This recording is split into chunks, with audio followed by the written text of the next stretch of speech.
But I could say that, we need to give, the youth and technology people a platform to make mistakes, so that within that, it's when we'll discover something.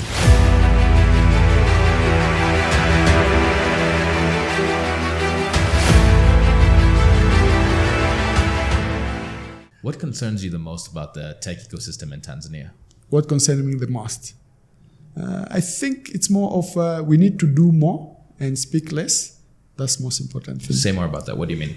Yeah? What do you mean? What I mean is more of the execution. Let's say, for example, if someone say you launch Nala or you launch Rifli, rather than start talking about Rifli without asking what is the core of the business and why you are doing this, people just say, by the way, these people, they move from M-Paper. Even actually in the market, back in the days, people thought, M-Paper, these people, they have just sold it.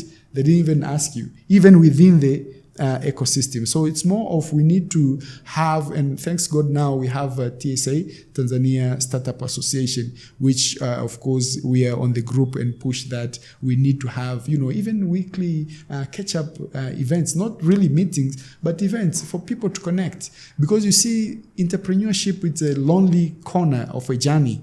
And we see people doing things and we think like it's magical, but actually there are other people in the corner, they're actually suffering the fear of fail, the fear of betrayal, the fear of whatever. So if we have this either weekly, monthly, quarter meeting and meet up and say, I tell you what I'm actually challenging, and you will open up. Hey, by the way, 3 years back, I was facing the same thing. This is the way I encountered it. But if we are not sharing that experience, then if we see someone else succeeding, we think it's a magic. While actually within the ecosystem, we need to share that. We should not just share success, but also we should share our failure in the process. If the president of Tanzania, President Samia Suluhu Hassan, was right here in this room right now, and you could tell her one thing about technology in Tanzania, what would you tell her? I cannot say technology is the future because each and everyone understand that. But I could say that, we need to give, the youth and technology people a platform to make mistakes, so that within that, it's when we'll discover something. Because when we want to, especially for us innovator, that means we are building things which have never been there before. That means we cannot be binded with regulations, which is a regulation based on the existing system. So when we given this window, of course in technology you call it sort of like a sandbox, but that's a very technical part. But it's all about to give people opportunity to try. If you think they try with a good intention, then you can bring other, other part to make the part work. And within that, if that work, because technology, it's actually, even investment in technology is not that hard compared to infrastructure, constructions and things around that. Because even us, when we started, the profit was just to have a laptop and the internet, and you can do amazing stuff. So when we're given a chance, and people, if they will, the people around us as a family, but also the government as a whole, to accept that the failure is part of the process, then we can do more. Yeah.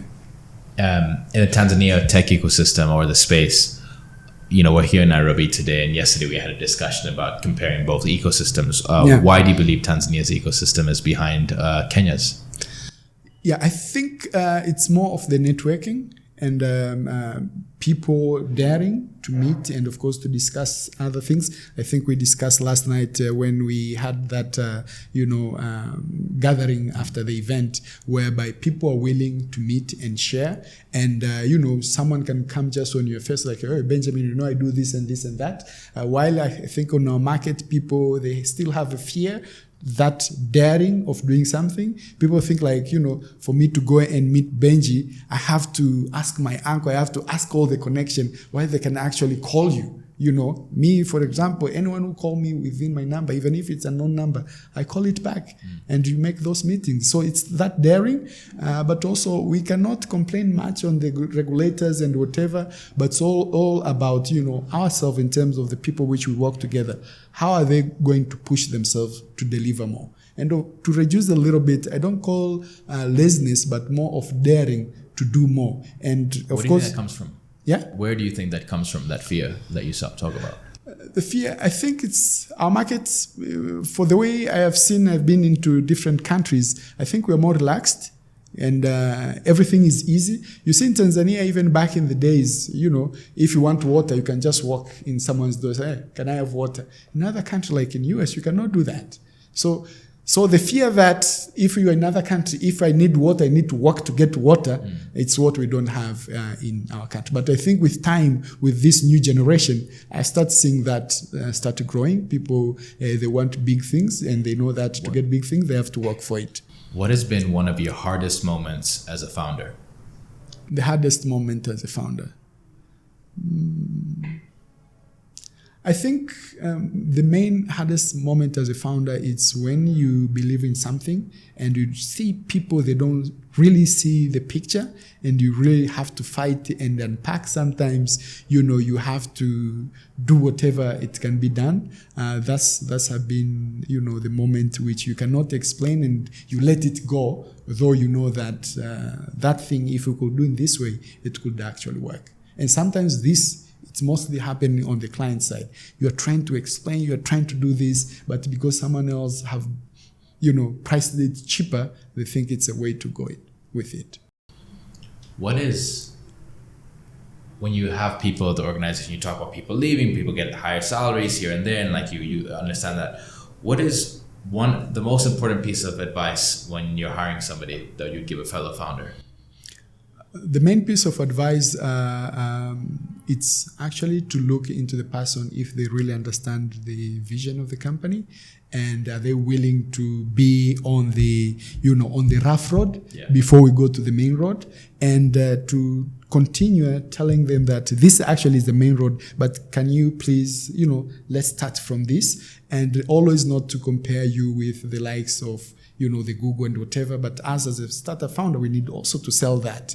So in between, that's what, of course, it's called the, the poaching, the whatever, or maybe someone, actually, for me, if someone get poached, it's actually hurting me more rather than if seeing someone go and do their own business. I like to see people, if they live at Smart Africa Group, they need to go and do something else. That means they've already started understanding the opportunity, because after that they are going to create new jobs, and within that, in the future, I believe that we can connect and work together. Cool. How do you believe, or how do you as a group think about challenges in the industry? For example, in many industries across the region, people get deals such as like, oh, I got this deal with Total or whichever industry that you're working with because I know this person or that person or this person, right? And probably people say that about you guys. Oh, Edwin only got there. SmartCo's only doing this. Smart Africa Group only got this because they know these people and there's like friends or whatever. Yeah. What advice would you have for somebody who is assuming that for you, but also would like to get to that position, maybe doesn't feel like they have the adequate connections to get there? Yeah. So for us, I mean, especially for me, I never had any connection. The connection have been built based on the work and the things which we have been, delivering. And even the fun thing I can tell you. So when you build a business, it's hard. You have people join and so on, and then you obviously have to manage people and grow a business. Now, between 70 to 100 people at your business. Yeah. What has been one of the, let's say, one of the hardest things about managing people? Of course, to manage people, you need to trust them, and you need to trust them that, they can deliver what is your vision. Sometimes, of course, it's not 100%, but reminding them. And even you see people making a mistake maybe on a certain angle, don't go jump and start doing it yourself, because that was actually like a disease. So it's to manage the art of delegation, trying to delegate each and everything. And then, of course, you monitor and trying to be more of a leader rather than, a boss, so that you can work together and give them time to try to infuse the vision. And then within those discussions, it's when the company can grow as we are. The journey you've been on is very inspiring for what you've done, from Moshi to Dar es Salaam, now to East Africa with Smart Africa Group and everything you've built. I know it's not been an easy journey, and many people from outside maybe assume, this, but what matters to you most in life and why? What matters me most is to deliver value or to help people to achieve their things. That's why even when you look into core of the business of Smart Africa Group, we like to connect people and organization, because we think if these people are connected and get empowered, they can do more. Because I come from the family background whereby, if you need something and you cannot get it at home, you need to go to the auntie, to the friend, and whatever. So if the whole ecosystem is empowered, which means the livelihood of everyone will be elevated. So connecting and helping people, which of course inspired to also helping companies, it's what actually connected to me more. And with this thing, actually, I find automatically that when we say like you build your network, because when I meet people, I don't really start pitching business, because sometimes I think they will not understand. So it's more of connecting with them, help them on a few stuff, and then later on when you see an opportunity, you take within a certain subsidiary or a certain product and then introduce them. And even when we introduce to it, it's actually how can that help them? It's not about them you get paid, but how can you elevate this person? Because the way they are going to continue scaling, pretty much you, the person who is helping also, you are going to scale as well.